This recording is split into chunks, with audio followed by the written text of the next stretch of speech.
হঠাৎ রাস্তা দিয়ে যাচ্ছিলাম, তখন এক বাঙালিকে দেখছি। দেখেন এই পাহাড়ের পাশে দাঁড়াই আছে। দেখেন ও কি বলে শুনেন, সবাই শুনেন, কি বলে কি না বলে সবাই শুনেন। ভাই তুমি এখানে কি করো? আমি মোবাইল চালাই। মোবাইল তোমার ভাই গুরফা নাই? ওয়াইফাই চালাই। গুরফাই আছে? ভাই কি ভাই বুঝিনি।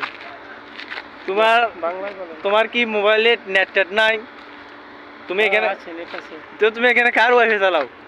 কেউটাই চালাই না, আমার নিজেরটাই। তুমি তুমি কি ভাই আর্থিকভাবে কি অসচ্ছল? না, সচ্ছল আছি। আল্লাহ পাক যেরকম রাখছে এরকমই আলহামদুলিল্লাহ ভালো। তুমি তো এত রাতে এখানে কি কি করো? রাতে করি, নামাজ পড়তে গেছিলাম। মসজিদে পানি নেই, মসজিদের ওযু করে আটকানো। এই জন্য আবার বাসায় যাইতেছি, বাসায় পানি নেই। পরে পানি আসলে তারপরে নামাজ পড়বো। তো এই দেশ থেকে আসো কদিন হয়েছে? এই তো মাত্র 4 মাস হয়েছে। একামা পাইছো?